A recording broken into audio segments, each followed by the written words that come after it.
Hello and welcome back to Perspectives, bringing you our daily dose of news and views covering the topics we hope are relevant to you.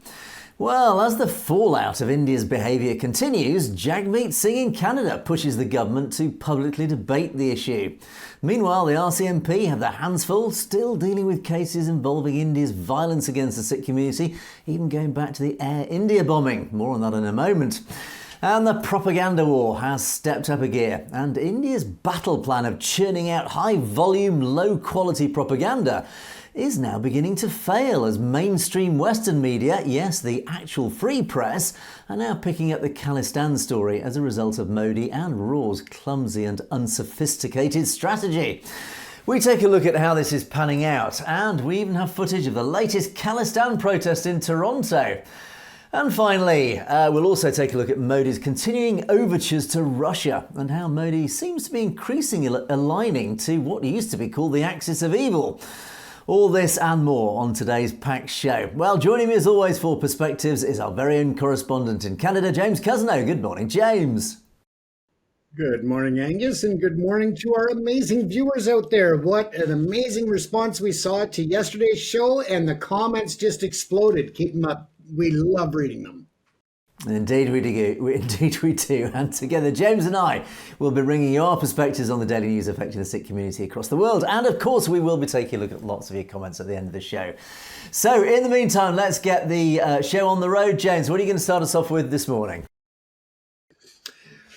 Well, it turns out, Angus, that Jagmeet Singh has followed the decorum and the policies of the legislature and the parliament when he has submitted a request for leave. And that is nothing unusual. However, the circumstances definitely are.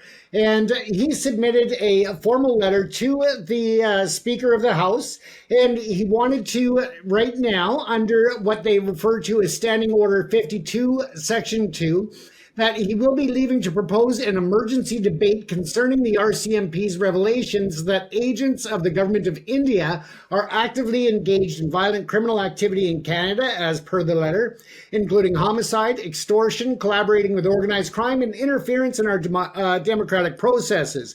Now, this is very unusual that that the opposition would file such a letter and request for leave. However, given that he sees the severity of what's going on and the active threats that are still out there, of course, he has decided that he needs to put together a proposal in order to have some type of ramifications for India. So it goes on to state that, as you may know, this development follows the deeply disturbing allegations that the government of India was involved in the killing of Hardeep Singh Nijjar, a Canadian citizen, on Canadian soil.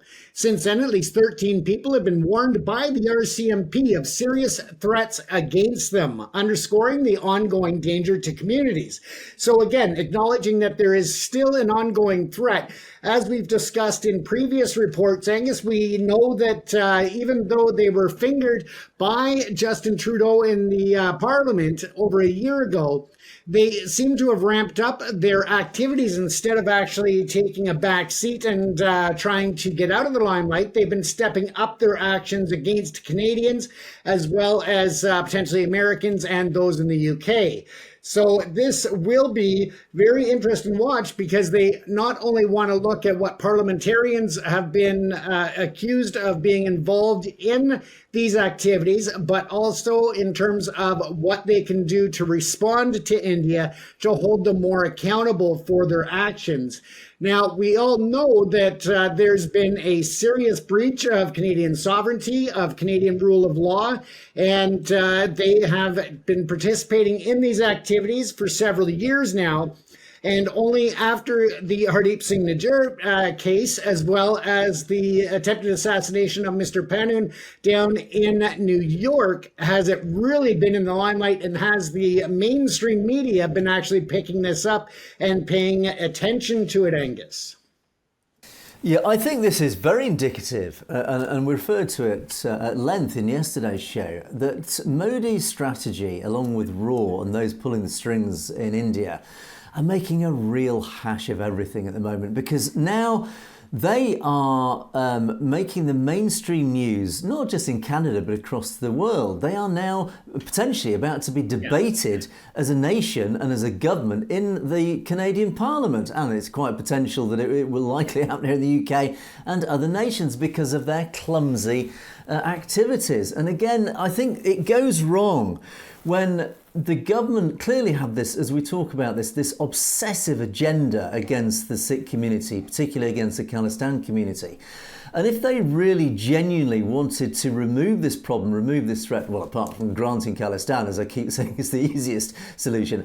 But if they continue on this obsessive agenda to try and destroy the Khalistan movement, they are best doing it below the radar. Instead, they're now hitting mainstream news. They're now being potentially debated in parliaments across the Western world because of their ridiculous activities, because of their clumsy, unsophisticated attempts to try and suppress the Khalistan movement.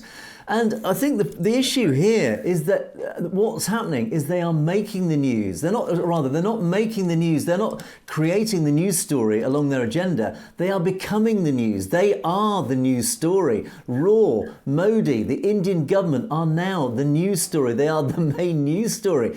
In other words, again, it's just very indicative of just the very amateurish nature of Indian intelligence, the Indian government, the BJP, the RSS, etc., etc. They've got bags of money, clearly.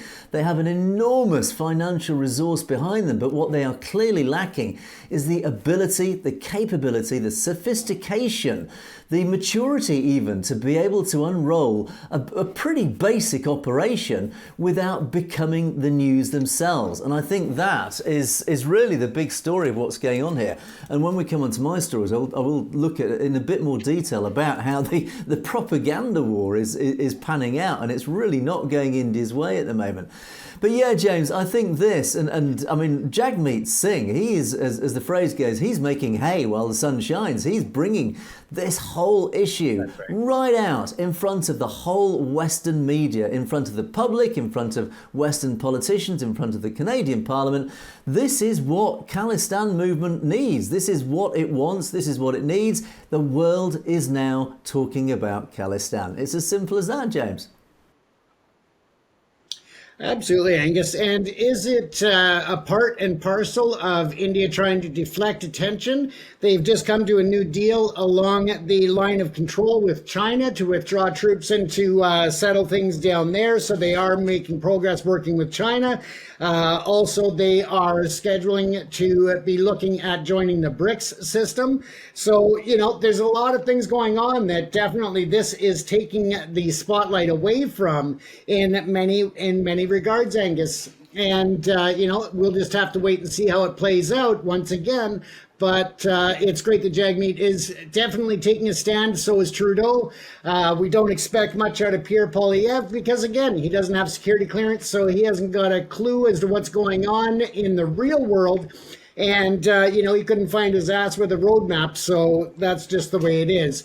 When we look at this, of course, we also see other areas of concern in the media. And that actually was very interesting today. We know that the shooting death of Gurdas Singh in Surrey, British Columbia, several years ago, back in 2022, 2 individuals were arrested and charged in that. Now, he was actually acquitted of all charges in the Air India case, and we still are waiting to see another investigation come out of that. So that everybody can just get to the truth regardless as to where the chips may fall. I think that everybody is owed a proper investigation, which also is very interesting because it came up in the courtroom today. And not only that, but the 2 individuals actually pled guilty today in the New Westminster, British Columbia courthouse.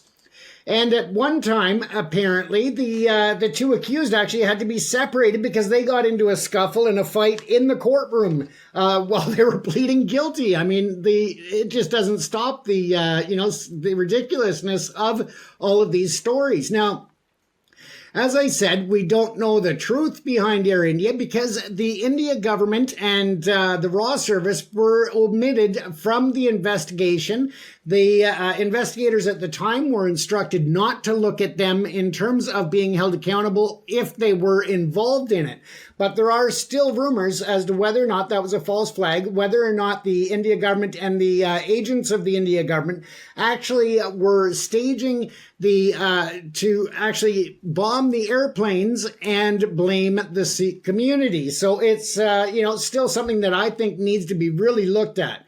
But in the meantime, they brought up about who is actually responsible for the events that happened there, and also as to who actually hired the two individuals to conduct the murder of Mr. Rapudaman Singh Malik.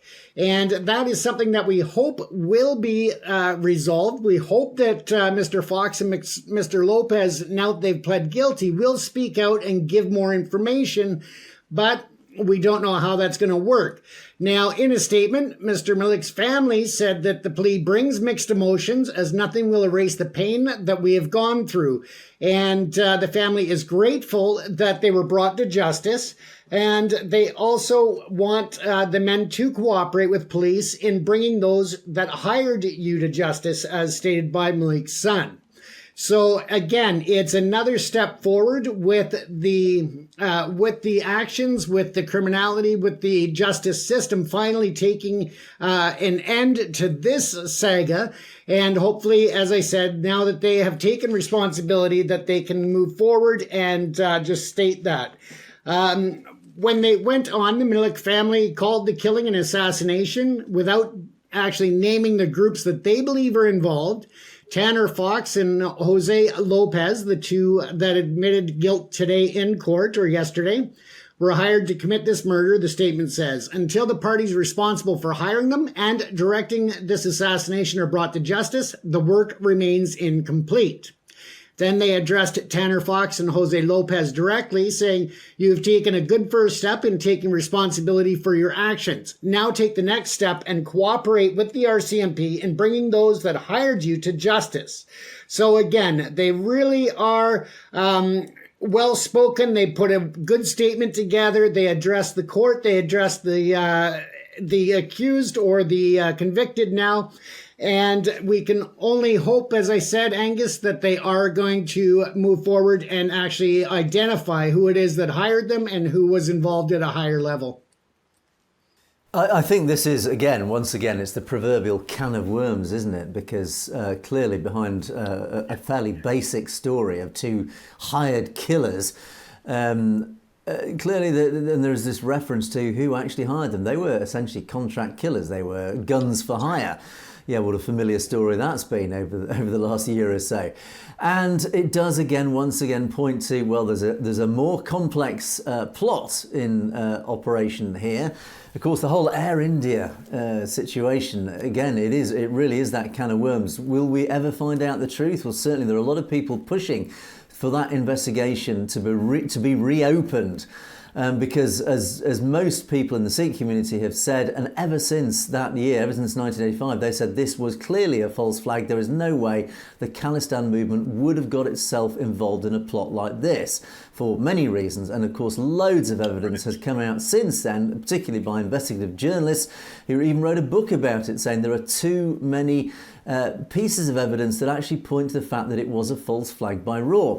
So with all that context, it does, anything connected with that case always has to raise suspicions. So why were these two contract killers hired to kill Malik? We don't know. One can speculate, and more importantly, who hired them? Again, we can always bring pretty basic assumptions on that one. But as I say, James, it is a can of worms. There is a lot going on beneath the surface that I'm sure the RCMP will be desperately now digging under to try and uncover more and more of what's been going on with this whole Air India plot. And I think it really, all roads point to Air India. Again, all roads point to the fact that you will only really uncover the truth about all these things if you reopen that investigation into the Air India bombing. Because if you can get to the root cause of that, if you can find out who actually genuinely was behind that plot, I think you'll find, as you follow all those threads back up even to the present day, you'll find that they are in turn, you'll find a lot more truth behind a lot of other killings. And likewise, I think even we reported yesterday that Sukhdev Singh Gill, who was killed last year, another Khalistani campaigner, he was murdered. The RCMP, again, under pressure to reopen that case, who killed him. And of course, many other cases, which I think the RCMP, even though they may not be publicly admitting to it yet, I suggest there is probably a whole task force in RCMP now who are being allocated. Let's take another look at loads of recent killings, and maybe even not so recent killings across Canada of Khalistani campaigners and people in the Sikh community, and just find out, actually, is there a link? Does all roads point back to India? And I think, James and I think you and I know what the answer to that one is. Absolutely. And I think that it would also be suffice to say that the U.S. is probably looking at some other deaths in the U.S. that may have been overlooked in the past, when there was less light on the India government and their transnational repression. So it wouldn't surprise me to see the FBI or other agencies opening investigations or reopening investigations from the U.S. And we'll have to wait and see what happens there, but it wouldn't surprise me at all, Angus. Indeed, absolutely. That's we'll keep following the story. As I say, that there is smoke popping up in so many different places. The question is, where is the fire? Where is that fire burning? Again, I think we've all got a very good idea where indeed it is. So, James, I guess you got more. You got an update on the Gurdas Maan. Sorry, go ahead. I was going to say, I believe you got an update on the Gurdas Maan protest. I do, and there's quite a report here, so I'm going to do a part of it tonight, and we're going to go to a part 2 tomorrow, just in the name of time, because we are, of course, under the crunch of time. But I did want to give just a brief mention tonight about it, and then tomorrow I'll cover it in more detail.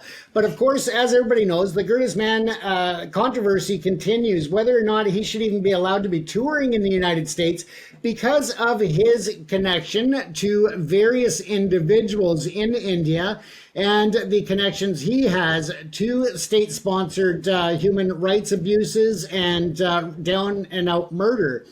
So let's just take a quick introduction as to why there is the backlash and the controversy. So it says here in the report that Gurdas Maan is a renowned Indian Punjabi singer, songwriter, and actor known to promote a specific narrative within Punjabi music and culture sponsored by the Indian government. So, of course, that, Angus, is red flag number 1.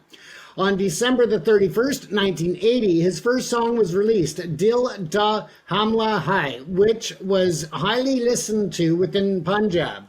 During the 1980s, Operation Night Dominance was assured to distract the people of Punjab from educational and social injustices they faced. Of course, we know that in the 1980s, there was a lot of turmoil and a lot of violence throughout India, really focused against the Sikh and minority communities. Throughout this period, numerous photos have surfaced showing Gurdas Maan alongside killer cops known for their involvement in acts of violence and terrorism in Punjab. In recent years, Gurdas Maan has participated in transnational repression where journalists and activists advocating for Sikh rights are threatened and targeted across borders. We also know that there's violence against some of those journalists. His statements in support of anti-Sikh culprits have deeply hurt the sentiments of the Sikh community. As a result, his actions have caused a significant backlash in California, leading many Gurdwaras to boycott his events and hold protests against his sponsors and management. And we saw some of the video last night of one of those protests at the Bob Hope Theater in Stockton, California, where, again, agents of the Indian government or others from the Indian community actually opened the pepper spray on the people who were there to protest. But it was a peaceful protest, and for them to bring the violence to that protest was totally uncalled for, unnecessary, and, of course, illegal, and shows where their mentality is at.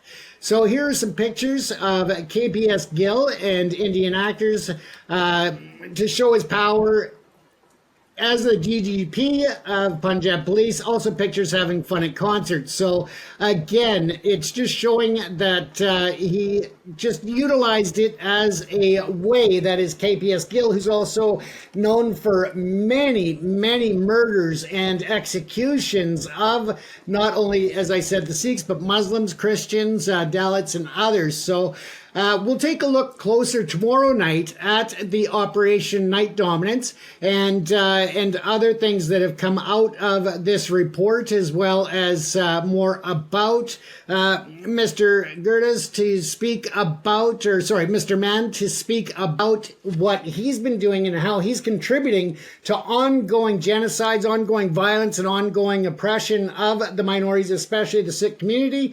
He has spoken out so many times, but then issued apologies to the Sikh community and then withdrawn it in the Indian media. I mean, this guy's just wherever it is that he's told to speak, and whatever line of the party he's told to toe is what he's doing. He claimed on Indian media that the only reason that he apologized prior to the U.S. tour was that his sponsors and his tour management had told him that he needed to do that in order to have a successful tour in the U.S. and to appease some of the opposition to him being there. Of course, the opposition wasn't fooled by his line, but also maybe he doesn't realize that India news makes it onto the internet, and we see all of the faces that he's putting forward. And yeah, so we'll have more on that tomorrow night, Angus. I didn't want to take up the whole show discussing that, but I thought it was important to bring up and introduce at least the start of it. Yeah, I think this Gurdas Maan, he's clearly a bit of an opportunist. He's building his singing career, and he'll take every opportunity he can to increase his public profile. Unfortunately, he's chosen to align himself with people like the Butcher of the Punjab and so on. So he's done himself certainly no favours, certainly with the Sikh community. I think I have to say, I mean, well done to the Sikh community across California who've been out protesting, and across, in fact, the whole of North America. His Canadian tour, I believe, was cancelled last year. Well done to those guys who did that. And I think it's just a case of keeping the pressure up. This guy needs to understand that he cannot just align himself with people like that in the past. And recently, of course, which we touched on a while ago, his latest statements were demanding that the Punjabi language just basically be buried and removed, and that everybody should end up talking Hindi. Right. So again, his agenda is very clear. I think he's a bit of an opportunist. Again, it's just one of these media puppets like Kangana Ranaut. Yeah, there's many of them who are essentially in the indirect payroll of the RSS.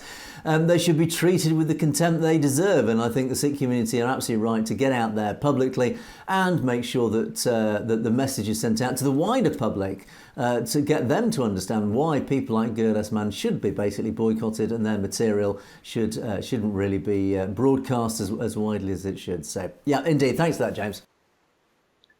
Yeah, absolutely. And his close connection to the Butcher of Punjab, I mean, is reason enough for him to be suspect going across any border, especially into the U.S., which is allegedly one of the tightest borders in the world.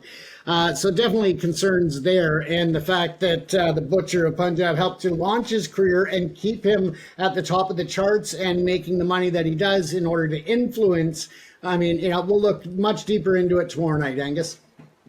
Indeed. Well, let's move on, because this is linked to a large extent to a lot, I would say, a bit of a large theme in my stories today. And this is, of course, this propaganda war. And India's played a very powerful hand for many years in this propaganda war. They do, of course, control their state media.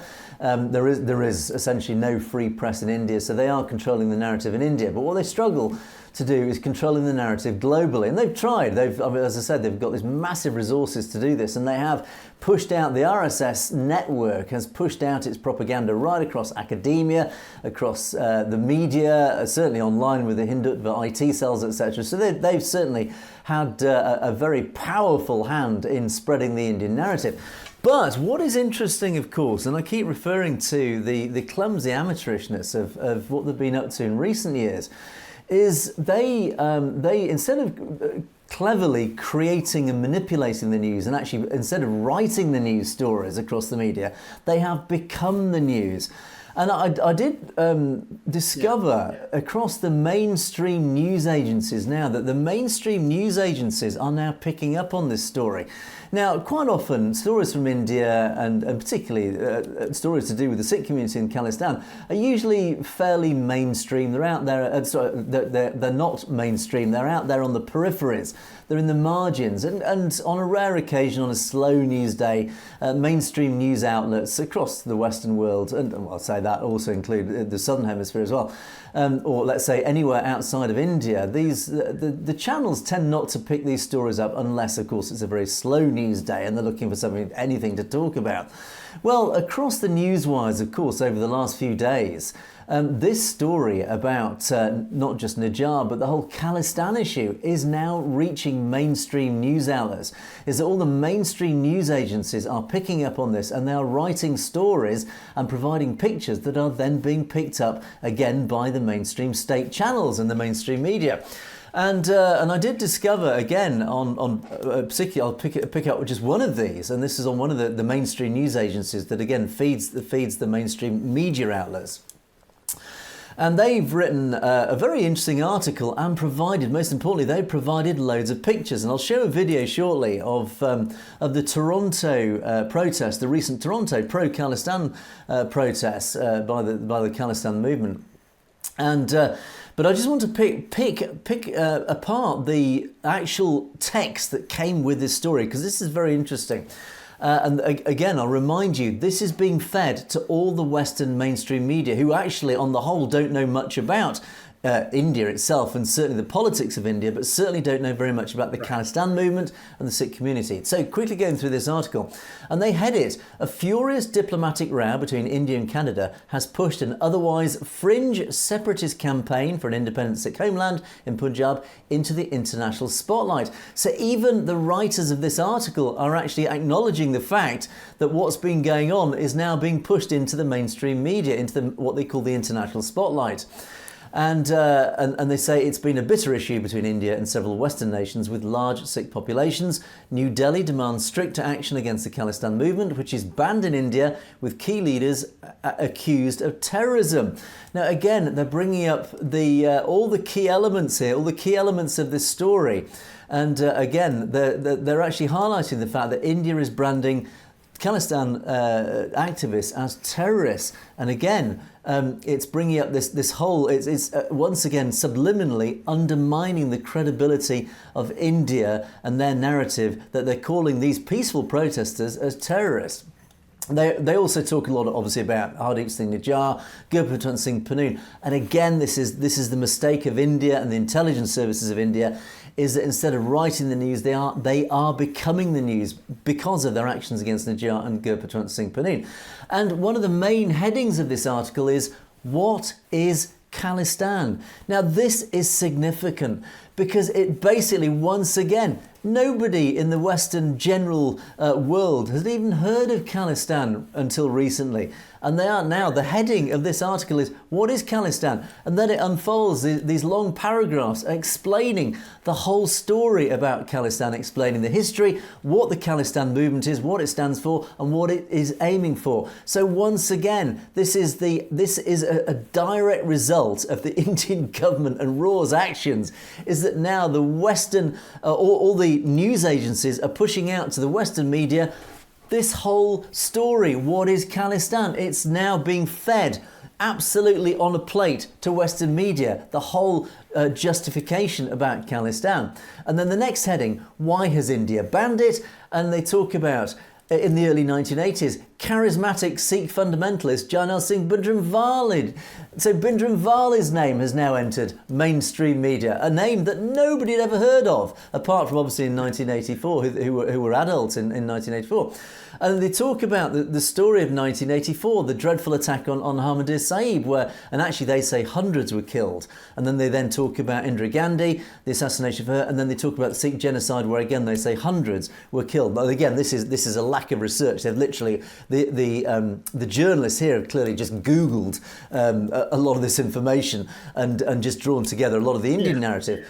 And so factually they've got it slightly wrong. But the point here is they are bringing up Bhindranwale, they're bringing up that whole history of the Punjab, they're bringing up the attack on the Harmandir Sahib, they're bringing up the Sikh genocide, etc., etc. And then they talk about, the next heading is, what threat does it pose? Well, actually here they bring up the story of the 1985 India bombing. They talk about India swiftly clamps down on displays of support for Khalistan in Punjab, determined to stop those it fears want to revive the insurgency.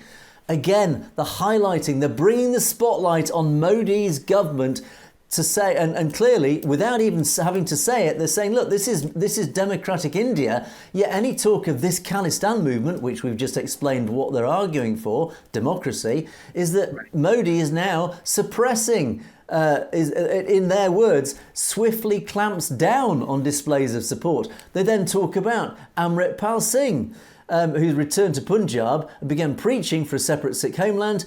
He was caught after a weeks-long manhunt that saw mobile internet cut off for days in Punjab.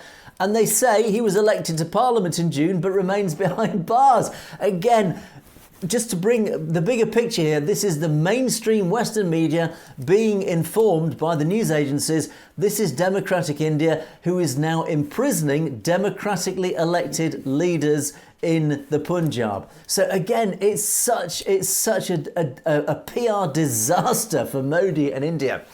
And again, the final heading is, who supports it? Its most vocal advocates today are among the large Sikh diaspora, of course, across the West. India has repeatedly complained to foreign governments about the activities of Sikh hardliners. Last year, Indian consulates in Britain and the US were vandalised by Khalistan supporters. Again, that's a bit of fake news that they've trawled from the internet and thrown into this article. So I just want to, as a final thing, just play this final video. It's 3 minutes worth, fantastic coverage of the protests in Toronto, pro-Khalistan movement, really out in force.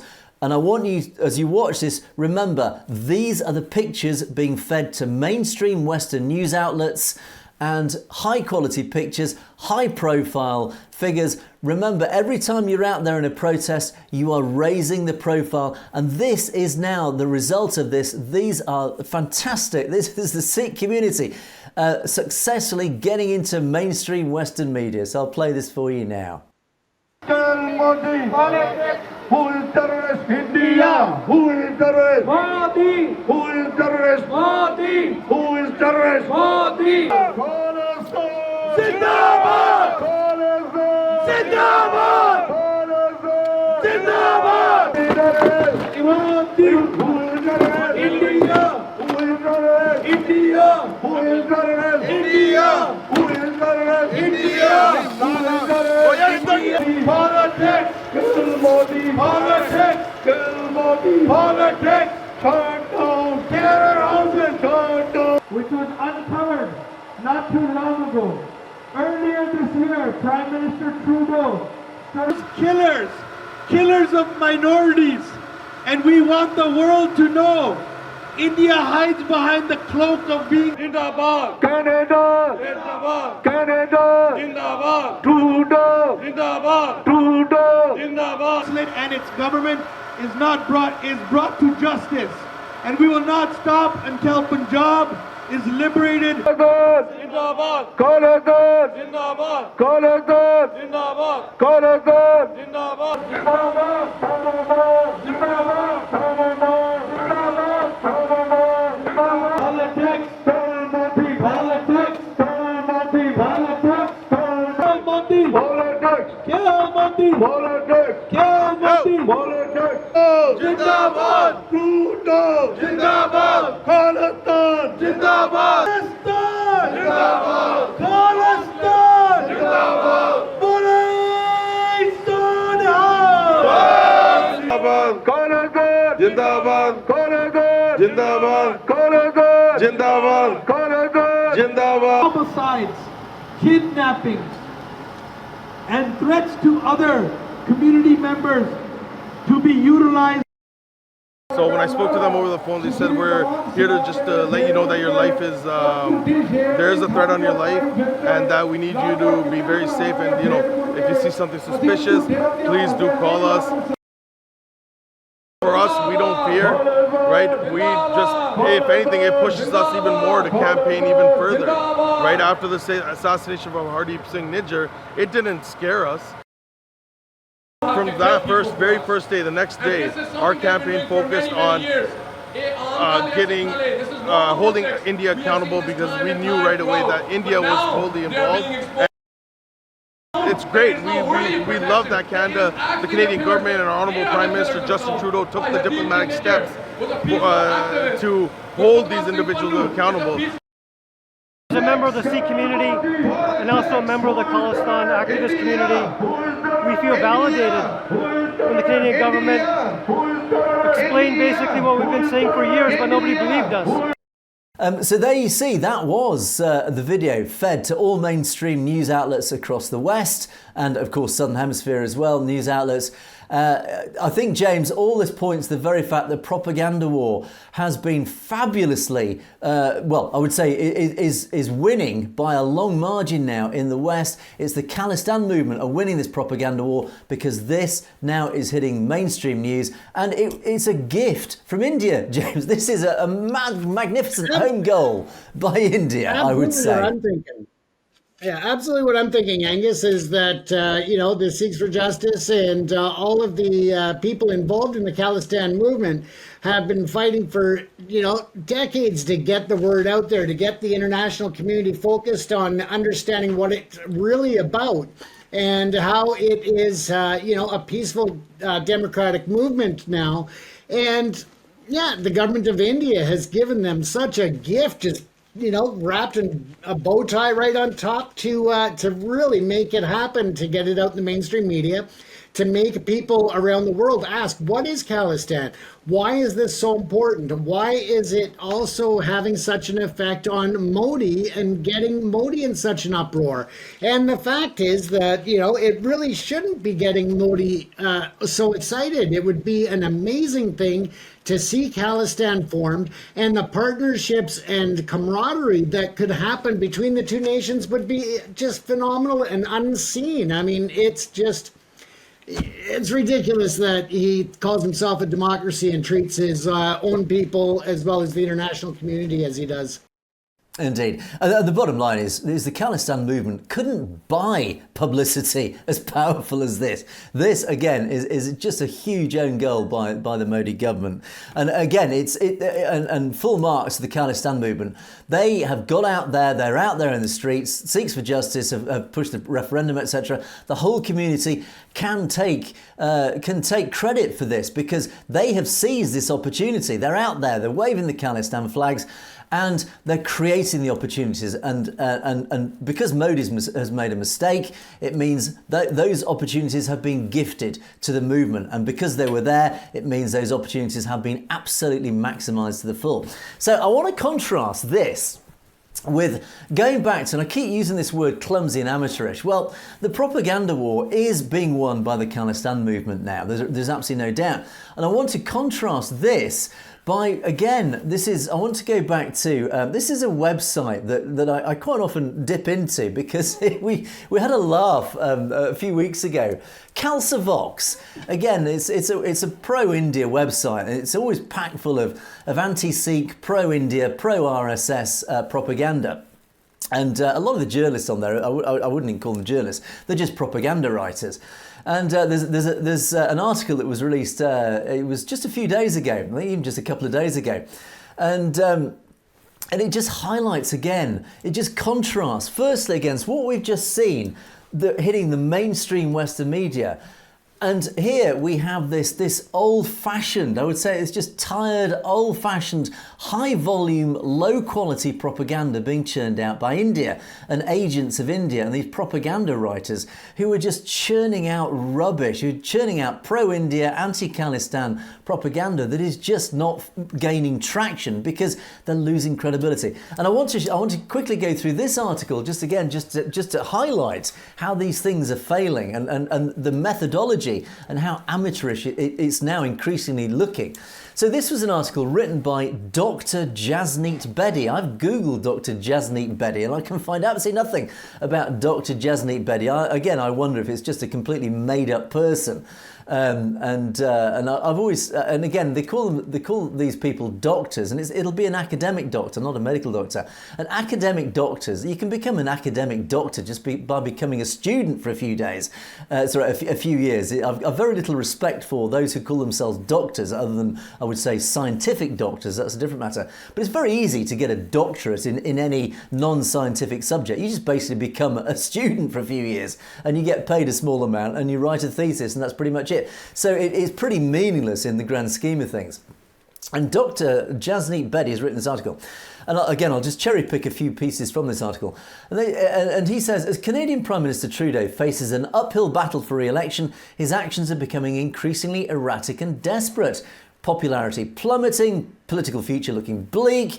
He seems willing to sacrifice Canada's diplomatic relations to distract from his democratic failures. Again, it's coming out with this tired old, it's all for political reasons, this whole story. It's a pretty weak argument now. And again, talks about Trudeau's popularity has reached a new low, talks about Pierre Poilievre leads comfortably. Again, it's linking to the right wing of Canada, the Conservatives, the link up with the right wing. And again, it churns out this tired old argument that it was all done for political purposes. So again, a pretty poor effort in this piece.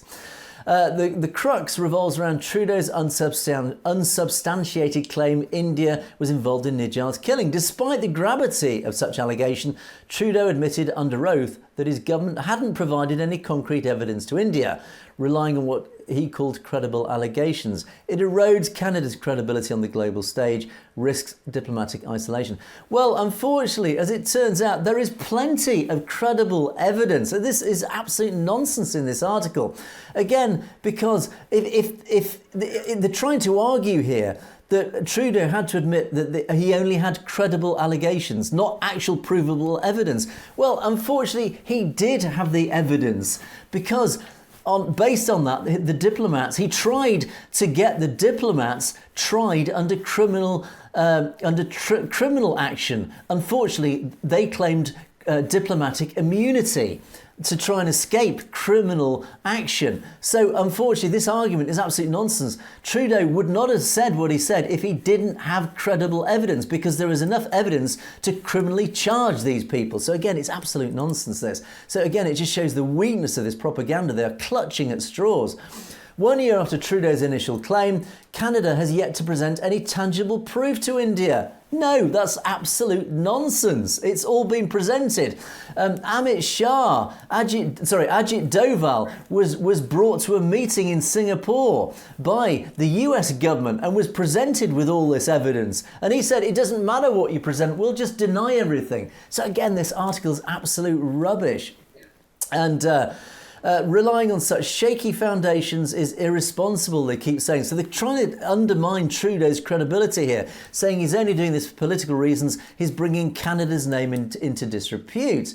So, and again, his administration has been criticised for its ties to pro-Khalistani elements, Khalistani separatism, etc., etc. And the article again goes on about, it's undermining Trudeau's governance, saying basically he's made Canada a no-go zone. Because he's opened his borders, the borders have been poured in, have been infiltrated by global criminal gangs, designated terrorists, etc. So again, it's this tired old Indian right-wing RSS nonsense that Trudeau has allowed Canada to become a hotbed of terrorism. And then once again, referring back to what we've talked about several times, James, is absolute nonsense, is that this whole argument of terrorism is complete nonsense. It's been investigated time and time again by the RCMP, and it's been proven to be absolute nonsense.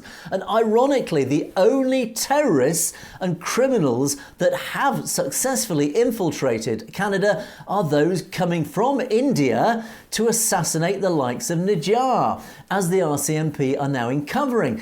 There are Indian nationals who are now being charged with the murder of Nijar. So ironically, in this article, they're actually highlighting the fact that the only real criminals infiltrating Trudeau's Canada are those hitmen under the paid reference of India's intelligence agencies. They're the criminals infiltrating Trudeau's Canada. Compounding the issue is Trudeau's government's reported ties to Gurdas Maan. And they talk about this banned terrorist group, Sikhs for Justice. Well, unfortunately, Sikhs for Justice is a democratic organisation who operate under US democratic credentials. If they were a terrorist organisation, the US government, who are absolutely ruthless and will not tolerate any terrorism, whether domestic or overseas, they would have closed down Sikhs for Justice. And yet we have Gurdas Maan, who has now been reported to have liaised with the Canadian government and Justin Trudeau and CSIS, providing them with evidence about India. And the whole right-wing media in India is up in arms about this. There's reports right across the Indian media saying Gurdas Maan, this designated terrorist, is liaising with Trudeau. What's going on? Well, they hate it. They cannot stand it. They're trying to create this completely false narrative that this so-called terrorist Panoon is now colluding, therefore, by extension, so-called terrorist sympathiser Trudeau. This is the narrative. It's complete nonsense. It's laughable. All Panoon is doing is highlighting the evidence of what India is up to, and we all know what that evidence is. By pandering to pro-Khalistani elements and escalating diplomatic tensions based on flimsy allegations, Trudeau risks isolating Canada from key international partners. That's not the case, unfortunately. As we reported yesterday, the Five Eyes nations are uniting against India. Europe, likewise, will fall into alignment with the Five Eyes. Unfortunately, it's India who's becoming isolated. It's India whose reputation and credibility is actually falling into tatters because of what Modi and the RSS and the RAW have been up to. And he continues, its failure to confront organised crime and extremism within Canada's borders. The country has become a hub for criminal elements. I just refer back to what I was saying about Nijar's killers. Unfortunately, it's Indian criminals. It's India's hired hitmen that are infiltrating Canada. They are the people behind this. Trudeau's desperation is palpable as he faces a near certain defeat in the next election. He appears willing to sacrifice Canada's international relations, risk long-term damage to the country's reputation for short-term political gain. This is not the behaviour of a world leader. It is the desperate act of a politician on the brink of collapse. Let me substitute that final paragraph. Let me substitute Trudeau with Modi. Let me substitute Canada with India. Let's look at that paragraph again. Modi's desperation is palpable. He faces a near certain defeat in the next election. I think that's quite likely. He appears willing to sacrifice India's international relations and risk long-term damage to the country's reputation for short-term political gain. This is not the behaviour of a world leader, Mr. Modi. It is the desperate act of a politician on the brink of collapse. I think that's the truth, James. Absolutely, Angus. And taking it even a step further, the other night we reported on the story where the India government and their, by proxy, the NewsX media reported the name, address, and date of birth of a Canadian Border Services agent that they made very serious accusations against. YouTube has actually pulled that video for being investigated as promoting terrorism and promoting violence against individuals. So it just shows that the media narrative that India is pushing out is actually exploding right in their faces, no pun intended. It is, and it's, again, I think it just contrasting what's happening here in the West and the news cycles related to India and this very, very clumsy, old-fashioned, amateurish attempts at propaganda. It has absolutely zero effect anymore. People are a lot more intelligent these days. People are a lot more savvy. They can see propaganda when they see it. It's just failing. And in India, I think quite often the word desperate is used here in this article. trying to refer to Trudeau. The real desperate element here is the Modi government. It's the RSS agenda. They are becoming desperate. They are losing, firstly, the propaganda war, and therefore they are losing this whole battle against the Khalistan movement. The Khalistan movement is very much on the up. It's on the up in the news cycle. It's on the up in the democratic situation. It is on the up in the Punjab, as has been proved in the recent elections. Very clearly, that balance, that scales now is India and RAW and Modi, the BJP, RSS are on the down, the Khalistan movement are on the way up. So it's very clear. Now, I want to then move on to my final story, and this is all linked to all this, and it's actually, this is where it starts getting a little bit concerning, I think, for everybody involved, and I include India by this. And James, you touched on this earlier in the show. If we take a look at the bigger picture of what's actually going on here, is that Modi's government and Modi's India, and by that extension, of course, we again refer to the RSS-controlled India, is that where is India going with all this? And we often talk about the geopolitics of India. We talk about how Khalistan could potentially fit in all this. But where is India going? What is its future? We've talked about this nexus point. This sort of it's at a point in its future, and I think future historians will look back at this time in India's history, and they will say this was the point where it could have taken one of two paths. And the West is fighting desperately hard to bring India into democratic alignment. They're saying, look, India, this is the moment in history when you could take the right path towards democracy. You're a young country. It's only 77 years old. It could very easily fall apart, literally overnight, or it could stand up as a democratic beacon for the future. But alternatively, it could go down a very different path. That is the path aligning with totalitarian regimes like China and Russia, Iran, etc. And it's just been announced that, of course, the BRICS summit is underway up in Russia. Putin is hosting the BRICS summit.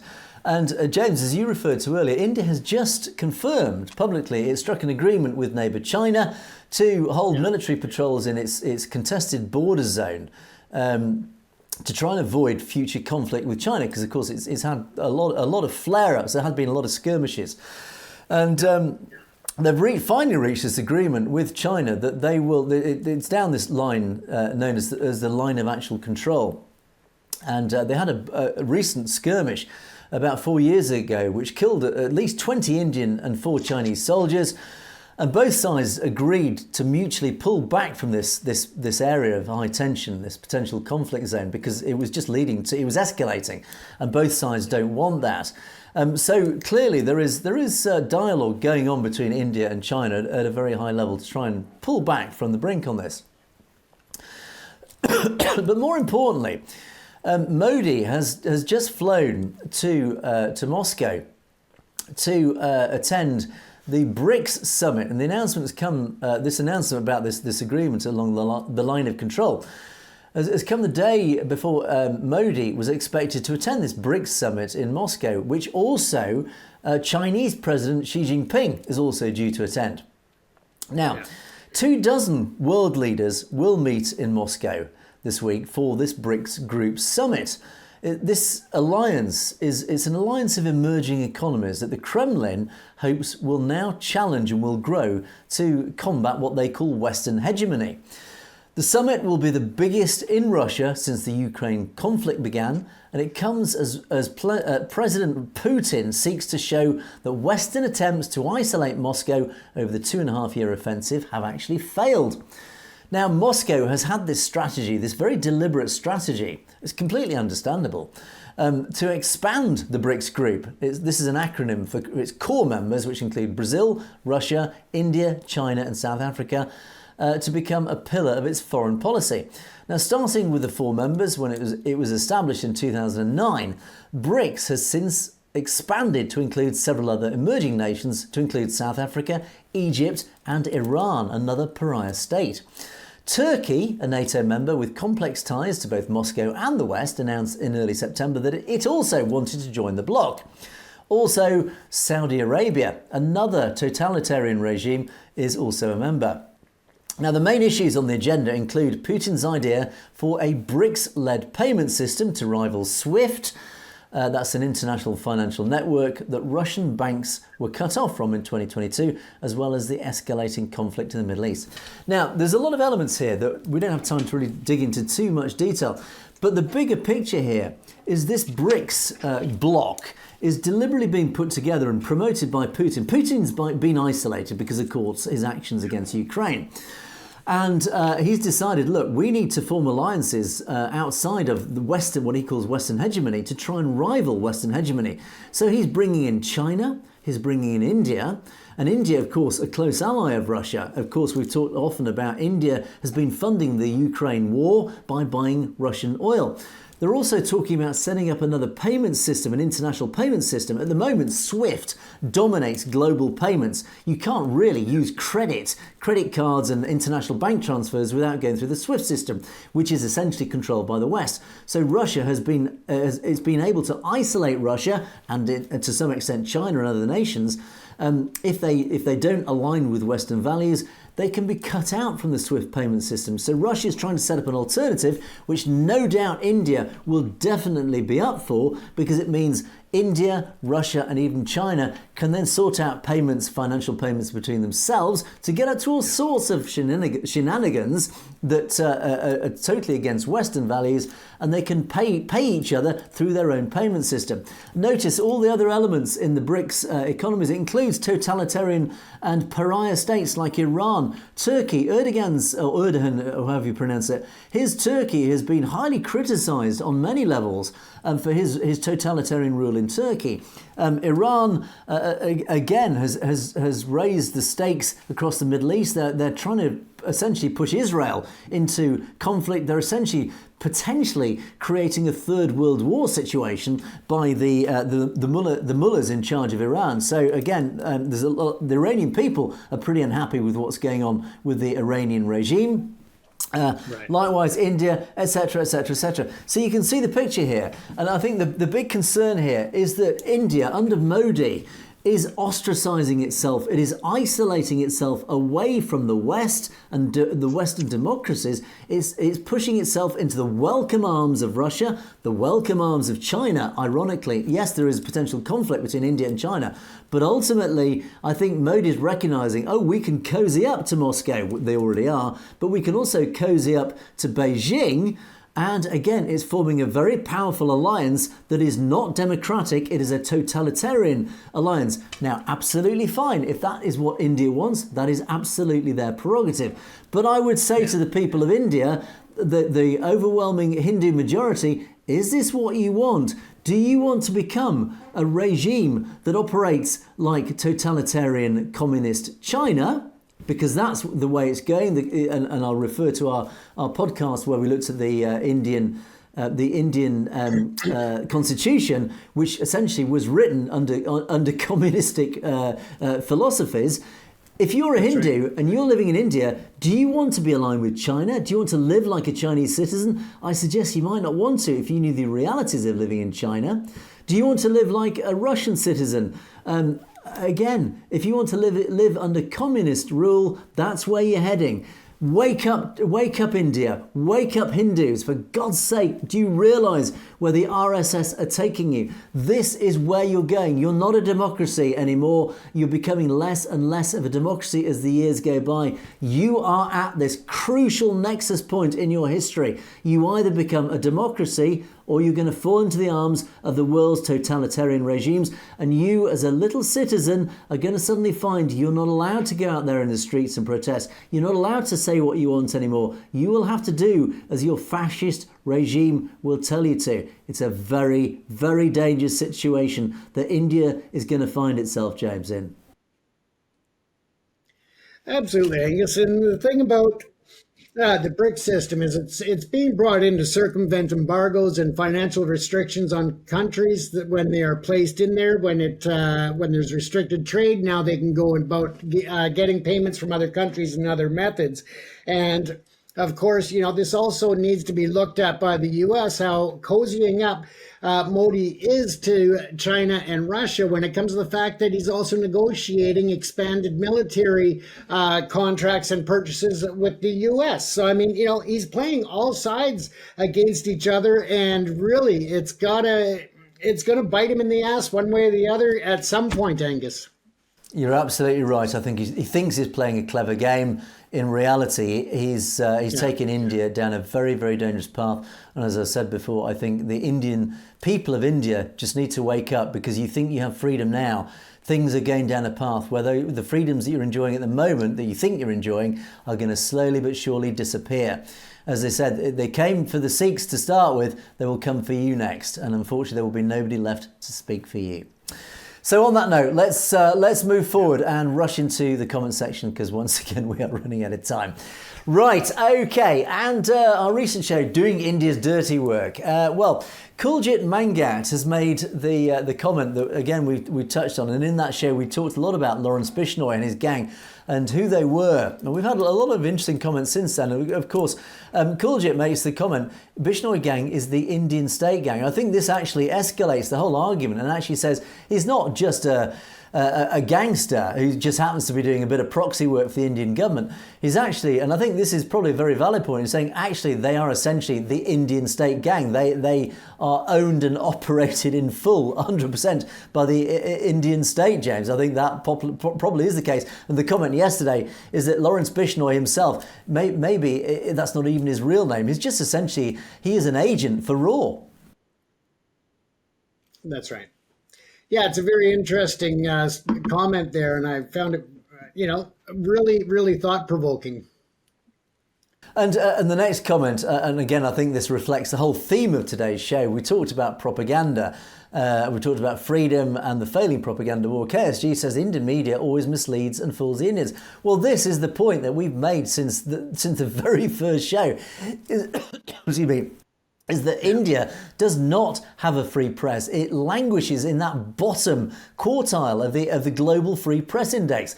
Is the Indian media, the Gaudiya media, just churns out pro-RSS propaganda on a daily basis. If you're in India, you will not get to see any actual truth. You will never get to see alternative narratives. All you're being fed, you are being spoon-fed the Indian RSS narrative.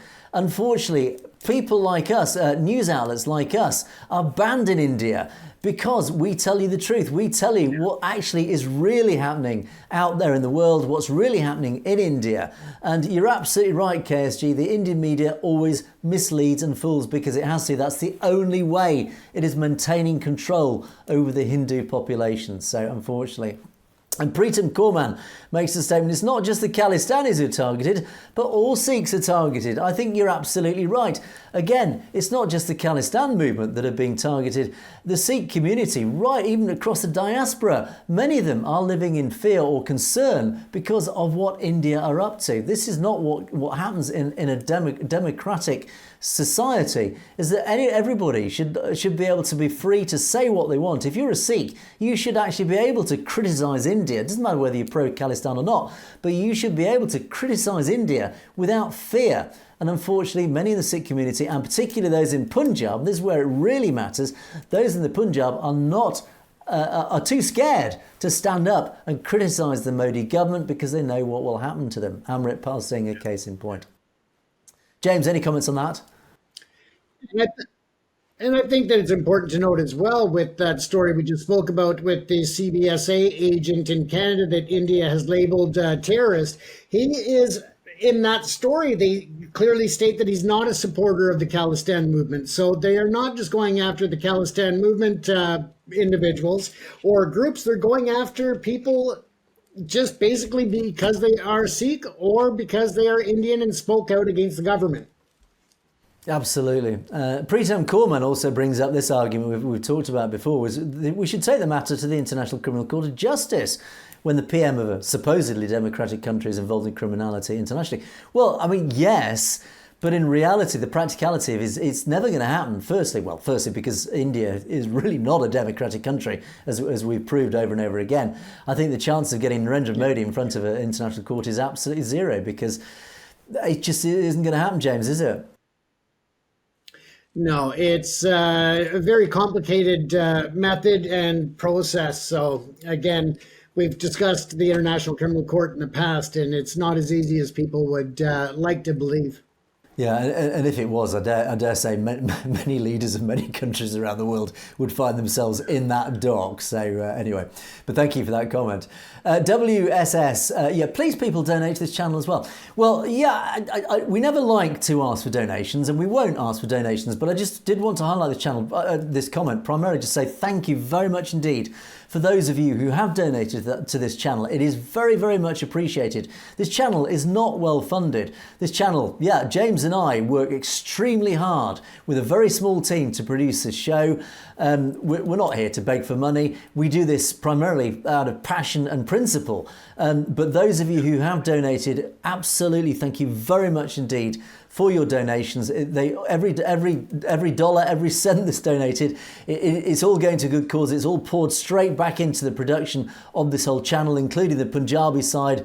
And as I say, we're a small team, but we're full time. We work extremely hard on this. So thank you very much indeed for those of you. And even if you don't donate, thank you for your comments. Even a simple comment, a simple view, it all helps to push out the popularity of the show. And again, everyone who watches this show, you just mention it to your friends, people in your communities.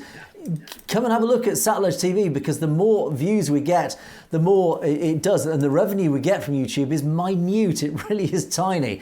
But the more people that watch our show, the more people that comment, even if it's just a simple comment, it really helps us to grow the show, grow the audience, grow the subscribers. That's what really matters. So thank you very much indeed to the audience. And thank you for those who have donated.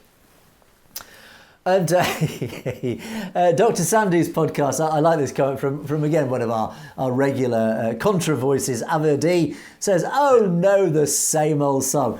Well, my message back to you, Averdi, is yes, it is the same old song. This is the same old song that's been sung since 1947. It's the same old song, actually, that's probably been sung since 1849. It is the same old song that's been sung even louder since 1984. It is the same song that is being sung today. It is the same song that will be sung every single day until the day Khalistan is established, James, will it not? Absolutely, and people are still paying to see the Rolling Stones out on stage, so some of those old songs are classics that'll never end. Well, let's hope it's not until we're in our 80s that this same old song will be sung. And I would say to you, Averdi, if you don't like this song, well, put your ear defenders on, because this song is getting louder and louder. It is being sung around the world by more and more people, so get used to it. That song is being heard everywhere. Freddie Mercury. That's right. Freddie Mercury says, Modi's ego once again is causing problems. He's getting too big for his boots. He was never as powerful as he seemed to think, or at least wanted others to believe. This is absolutely bang on the nose, Freddie Mercury. I think you're absolutely right. But I don't think I think, yes, you're right. It's not, it is Modi's ego. He is clearly a very egotistical leader. But of course, it's those who are behind him. It's their ego. It is their agenda. It is their obsessive agenda to control India, to control Indians, and to try and destroy the Sikh community. They're the ones causing the problems. They are the ones who actually are getting too big for their boots. Modi wasn't as powerful as he thinks. We only need to look at the results of the last election. They are losing that grip of control. They're starting to lose the argument. More and more people are starting to wake up to the RSS and what they're up to. And I think, as James and I often refer to, I think India's reputation is sliding significantly. Its democratic credentials are absolutely going up in flames. They are dissolving before our very eyes.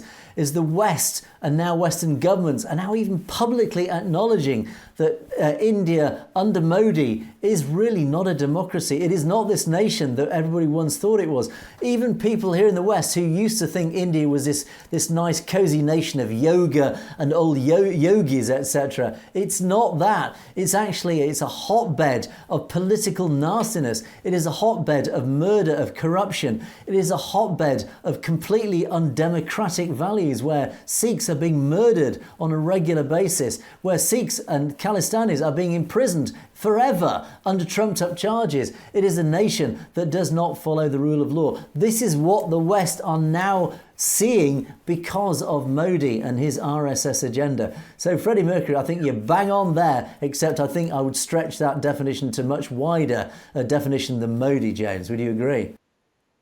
I completely agree, and it's something that we talk about, but we're going to continue talking about as time goes on until we can take our vacation in the country of Khalistan. We look forward to that day. And the final comment from NSL, and I didn't know this, if noticed, a lot of negative propaganda against Sikhs within the UK. Makes me think, especially this time.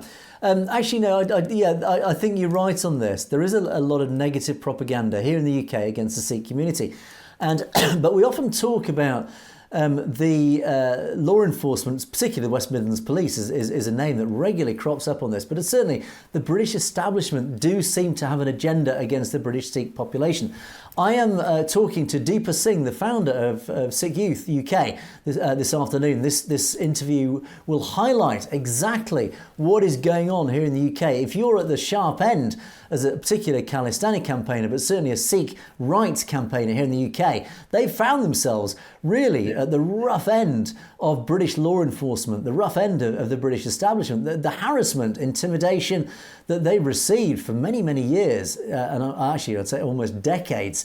It has been highlighted by what's happened to Deepa Singh, and I'll talk to him later today, and that will be uploaded probably in the next 24, 48 hours, all being well. So do watch out for that. But I think you're right here.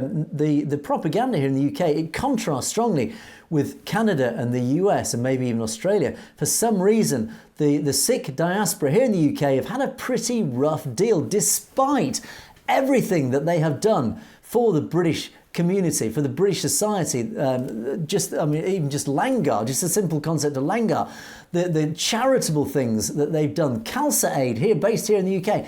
The high profile that the Sikh community have. You ask any British citizen about a Sikh, and they will always, even the right wing here in the UK, the extreme right wing, always have good words to say about the British Sikh community. It just, for some reason, seems to be the British state and British law enforcement who have an agenda against the British Sikh community. It's a strange one, this, James. You don't see that in Canada, do you? Not as much. No, absolutely not, Angus. And I think that a part of it, too, is that with that propaganda machine, of course, it's a lot of the RSS. We've got the automated bots, the AI.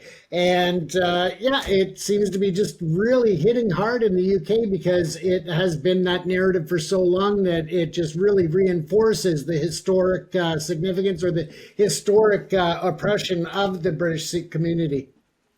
Indeed. But we better draw things to a close there because we're running out of time. But do keep an eye out for that discussion I'll have with Deepa Singh later today.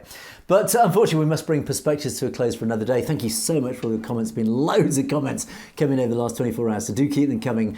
And thank you for those. And don't forget, you can email us directly at message@satellitetv.com if there's anything you'd like to bring to our attention that you don't want to put in the public domain. But thank you very much, as always, for all your comments. Thank you for your continuing support. Thank you for your donations. Thank you for your messages, all gratefully received. But in the meantime, it is a goodbye from me. It is a goodbye from James. Stay safe, everyone. Thanks so much for watching Perspectives for another day. We will see you next time.